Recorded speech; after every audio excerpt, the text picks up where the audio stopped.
Já se esperava, Carmen, que houvesse uma aprovação relativamente rápida desse plano, porque foram muitas reuniões, muitos embates, uma longa história para se chegar a essa resolução que foi aprovada no Congresso Nacional. Mas essas brechas ainda vão dar pano para manga, não?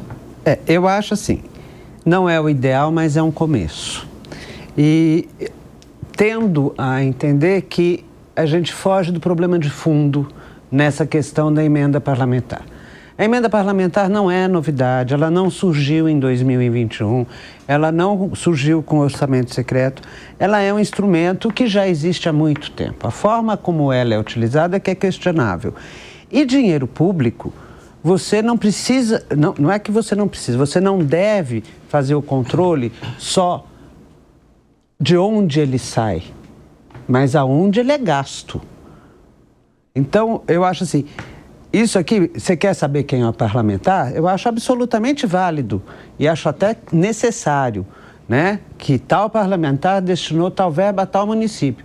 Agora, o uso dessa verba naquele município tem que estar previsto na lei orçamentária do município, tem que dizer qual é a obra, aonde vai. Não adianta você só falar do parlamentar e não controlar lá aonde ele está sendo gasto.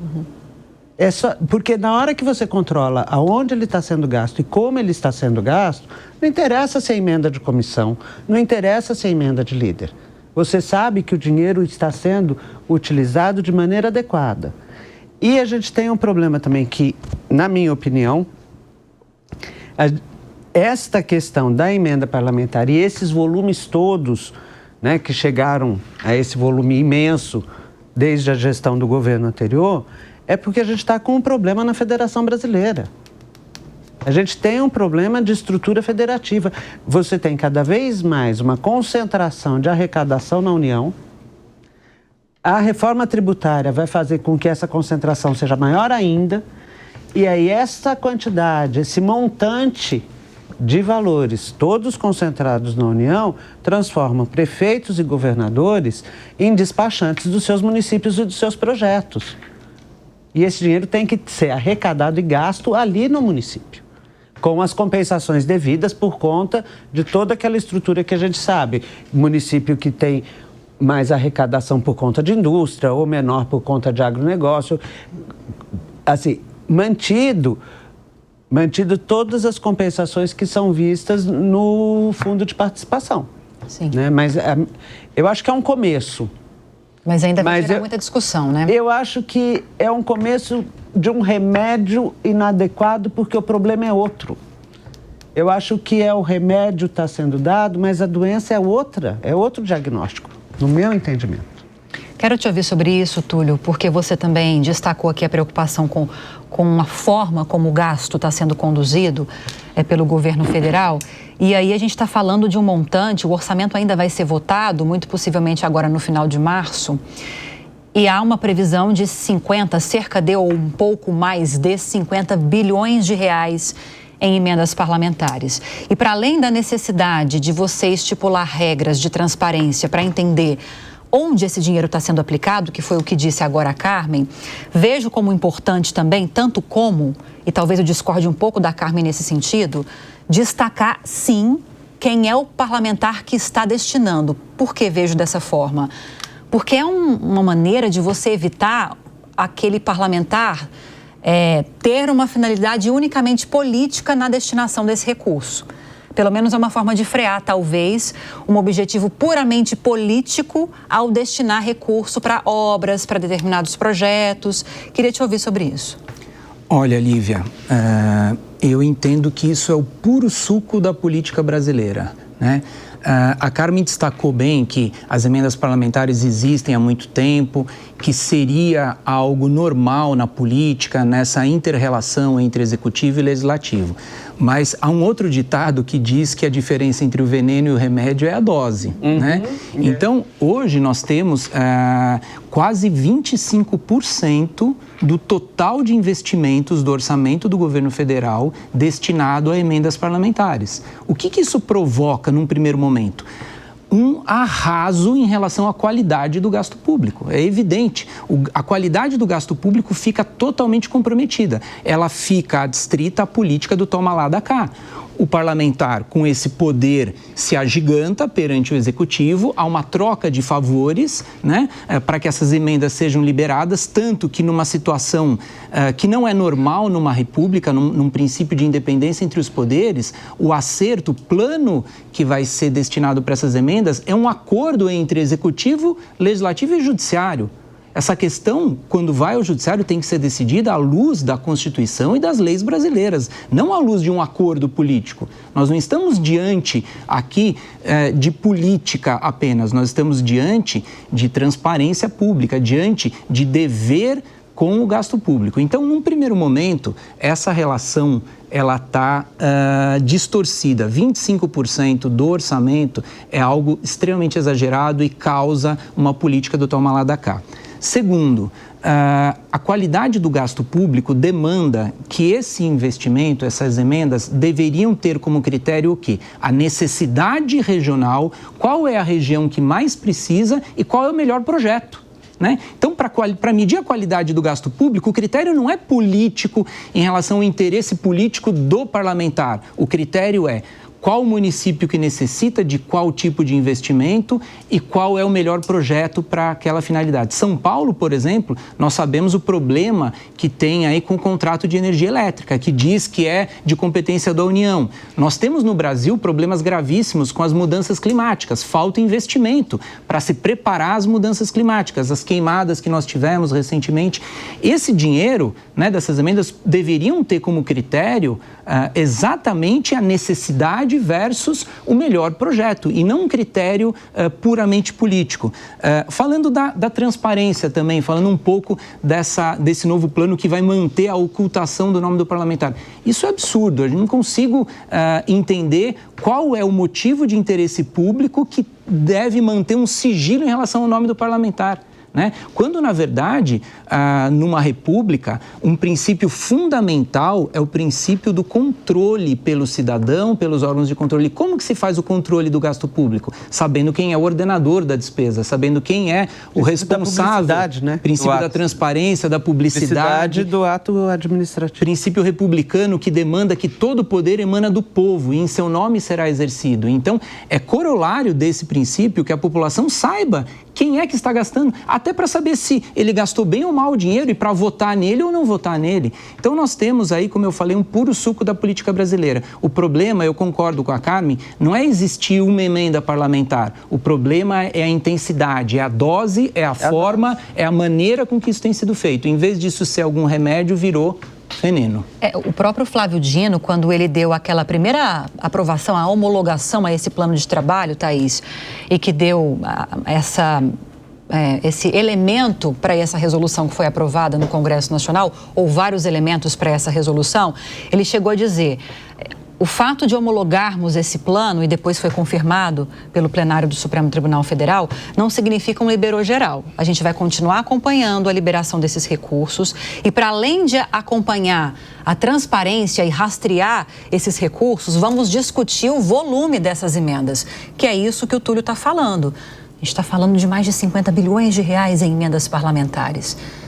E agora é saber se esse acompanhamento vai continuar. Sim, eu vou muito nessa fala do Túlio, né, entre o remédio e o veneno, porque essa tendência da discussão das emendas faz com que muitas pessoas comecem a criminalizar emendas parlamentares. Para que emendas parlamentares? A emenda parlamentar, ao meu ver, é uma destinação importante na questão da distribuição de renda. Muitas vezes existem necessidades regionais que um governo federal, às vezes, precisa destinar para uma determinada empresa do terceiro setor, para uma ONG, para um município específico, para cuidar de uma pauta específica. Então, eu acho importante que não seja criminalizado a ideia de que não deveria existir emenda, para quê? Que tem esse discurso, né, bastante. Então, a emenda parlamentar é importante, é uma forma de distribuir renda, de chegar em projetos que são também importantes para a população, mas se não houver transparência, não tem nem, acho que não é nem só a transparência de não saber quem destinou a emenda, qual foi o parlamentar, até para a gente entender por que foi destinado, de repente, um determinado valor para um determinado lugar. Quando a gente sabe de onde veio e para quem veio, fica mais fácil de entender os motivos que aquela emenda foi para um determinado lugar. Então, a transparência é fundamental para a existência das emendas. E nós tivemos nessa semana, pegando o gancho no que disse agora a Thaís, Elias, o próprio novo ministro da Saúde, o Alexandre Padilha, dizendo que vai montar uma estrutura, uma UPA, no Congresso Nacional, para ter uma interlocução facilitada com os parlamentares, visando a destinação dessas emendas. A gente está falando do Ministério que mais destina emendas no orçamento federal. Então, assim, me parece mais um balcão de negócios, sendo que você tem uma estrutura, e aqui eu não estou criminalizando as emendas, mas a forma como isso está acontecendo, de você chegar ao ponto de ter uma estrutura que é uma das, ou a mais importante do governo federal, e uma das primeiras preocupações do novo ministro é montar uma estrutura no Congresso Nacional para atender aos interesses dos parlamentares. Como se fosse um showroom, né? E é um showroom dos horrores, né, Lívia? Na verdade, também, eu não criminalizo a emenda, ela é uma ferramenta importante, eu vou dizer até principalmente para parlamentares de oposição que não têm acesso ao governo. Agora, é justamente como o Túlio colocou, né? O problema está no tamanho.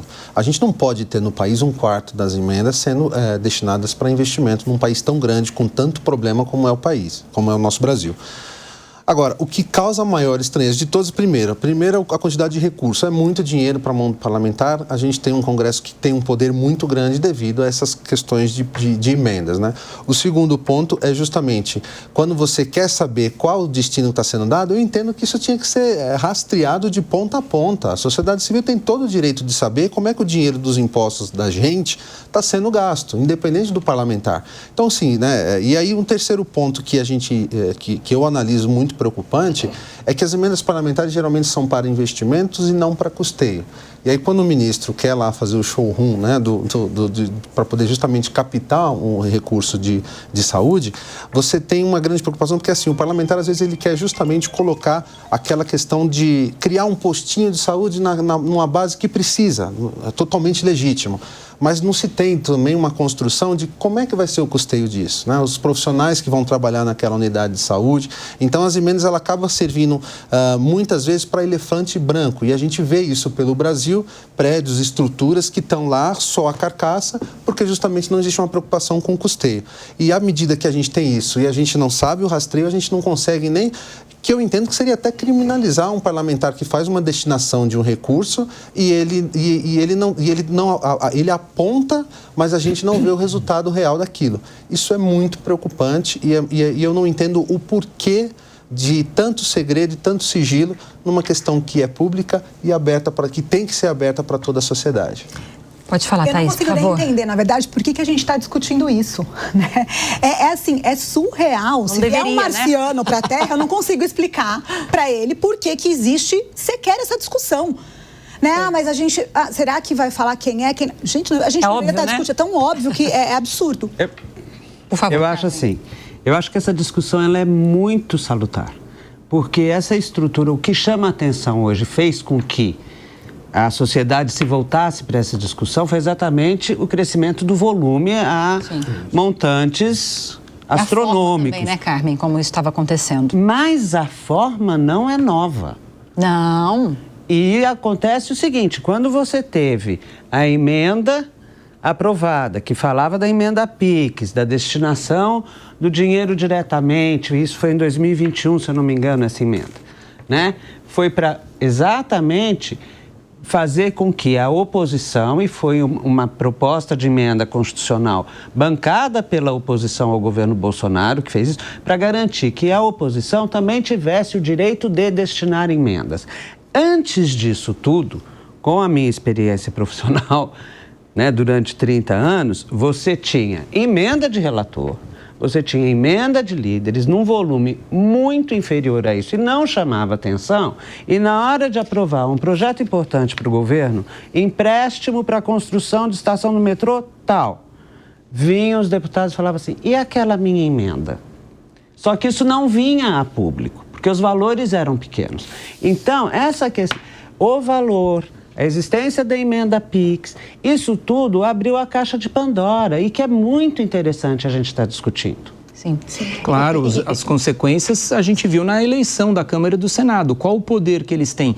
Nem oposição e nem situação ao governo conseguiu, vamos dizer assim, enfrentar o Centrão. Teve que se acoplar pela primeira vez, PL e PT juntos, porque o poder deles ali é um poder imensurável. E, por outro lado, o Executivo não tem mais o poder da liberação da emenda naquele projeto que o favorece, porque agora ela é pública. Você tirou um instrumento financeiro utilizado politicamente pelo Executivo até então. Mas, Carmen, porque os volumes eram inferiores. Então, tem um lado bom, porque você, sabe assim, o rei está nu. Mas a gente está vivendo semipresidencialismo, né? Ou semiparlamentarismo. Ou semipresidencialismo ou semiparlamentarismo, em decorrência de ações e atitudes de governantes que se recusaram a governar. Um presidencialismo de cooptação. Eu tenho mas o presidencialismo de cooptação é anterior a isso.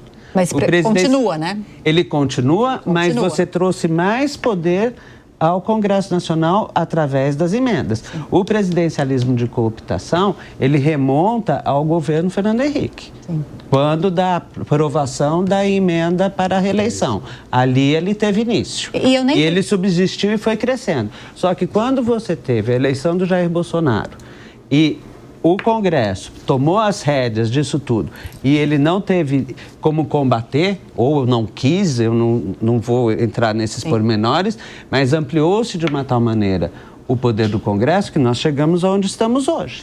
Ampliou o poder do Congresso, mas penso, Elias, que o Executivo de alguma forma também se beneficia desse instrumento, porque ele tem um meio de barganhar, de conseguir mais governabilidade, porque ele tem moeda para trocar por apoio. Então, não sei se é conveniente também para o Executivo, embora publicamente haja reclamações dessa perda de protagonismo sobre o orçamento, acabar com um mecanismo como esse. Como você vê isso? Eu não vejo que acaba.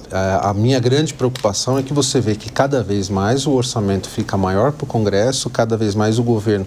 Tudo bem, né? Existem algumas guerras do próprio Congresso que o governo também ele se abstém. Ele falou, isso não é comigo, a Casa Legislativa que se vire, né? Então fica aquele jogo de empurra. O governo federal, a gente percebe claramente, e isso é notável, que fica refém do Centrão e de todo esse poderio que tem o Congresso Nacional. Os deputados cada vez mais conseguindo mais recursos e cada vez mais fácil, porque eu não preciso prestar conta para a sociedade, eu não preciso fazer nada, o governo meio que lava as mãos, né? Você vê que o ministro Fábio Dino tentou muito, discutiu muito, mas você percebe uma pressão muito grande, no final do ano cede um pouco, então você vê que justamente é isso, Lívia, é um balcão de negócio onde o interesse da sociedade em si não está sendo colocado em discussão em momento algum. Pode falar, Carmen, rapidinho, para a gente passar para a próxima. Daí é que eu falo que o problema maior, ou talvez a solução, é você ver o lugar aonde está sendo gasto. Na hora que você vai e controla o gasto que está sendo feito, porque a emenda está sendo destinada para gastar em algum lugar. É que nem o pai, eu tenho 5 filhos, vou dar dinheiro para esse, para aqui. Não sou eu, o pai, que vou ficar sob... Não estou falando que o deputado não tenha que prestar contas, ele tem. Todo mundo sabe que foi o pai que deu. Agora, como cada um dos filhos gastou, em qual momento, é importante, você não pode ignorar isso. Não basta saber que o pai deu dinheiro. Sim. Lívia, eu quero ser mais radical, me perdoe, Carmen. Eu acho que, na verdade, isso só vai melhorar quando reduzir drasticamente a liberação dessas emendas. Não é possível, veja, nós estamos num momento em que de 16 ministérios, hoje nós temos 40 ministérios para acomodar parlamentares, nós temos um aumento de estatais como cabide de emprego, nós temos o gasto público alarmante, com um déficit gigante do governo, e isso qualquer especialista, qualquer economista sabe que impacta na inflação. Então nós temos um agigantamento do gasto público que tem provocado inflação nos alimentos, no bolso do cidadão. Então, é momento de cortar, de reduzir o gasto público. Como é que nós vamos liberar 25% na mão dos parlamentares. Há um princípio norte-americano que diz que para se manter uma independência dos poderes, harmônicos e independentes entre si, é preciso manejar checks and balances, freios e contrapesos. Então, não é possível permitir que um poder comece a se agigantar em relação ao outro. Por isso que não pode ter um ativismo gigante do judiciário, porque o judiciário acaba sendo um poder supremo em relação aos outros, isso é ruim para a democracia. O executivo não pode se juntar com as Forças Armadas e provocar uma ditadura militar, assim como o parlamento não pode meter a mão no dinheiro do executivo. Isso é elementar. Então, a questão não é só a gente controlar a forma dessa emenda aí para o município, saber como que ela vai ser destinada. Tudo isso é melhor do que nada, óbvio. A transparência é melhor do que a não transparência. Controlar a qualidade do gasto é melhor do que não controlar. Mas é preciso parar com esse montante de emendas. Isso tem provocado uma série de consequências para a economia, para a política, para a democracia. Então, eu quero ser radical nesse ponto. Por que as emendas não voltam para se hoje está em 25%, que volte para 1%, 2%, 3%. E não mais do que isso. E acabou. Emendas individuais. Exatamente. E qual é o mecanismo de você retirar esse poder do Congresso? Eu não consigo encontrar, a não ser que a gente faça uma política de restabelecimento de uma federação de verdade. Então, tem um mecanismo... Entendeu? Porque se a gente continuar concentrando toda a arrecadação e todo o poder de distribuição do dinheiro público na União, fica difícil você tirar esse poder do Congresso. Eu concordo. A gente não vai conseguir resolver todos os problemas do Brasil em pouco tempo. Não. Mas a gente precisa começar a colocar o dedo na ferida. A gente precisa de um projeto de país, né? A gente não tem que deixar de ter projeto de governo. Mas a gente não vai reformular o país por inteiro de uma vez só. Então vamos começar aos poucos. Vamos atacar. E é importante que as pessoas falem abertamente disso. Eu também acho. Precisa acabar com as emendas no volume que elas estão. Isso, tem que diminuir o volume. População precisa estar consciente e precisa cobrar isso dos deputados na próxima eleição, a imprensa em geral, os formadores de opinião, os influencers da vida, que seja. É preciso colocar o dedo nessa ferida. Por isso que eu falei que era salutar isso tudo. Por isso que a gente está falando disso, exatamente.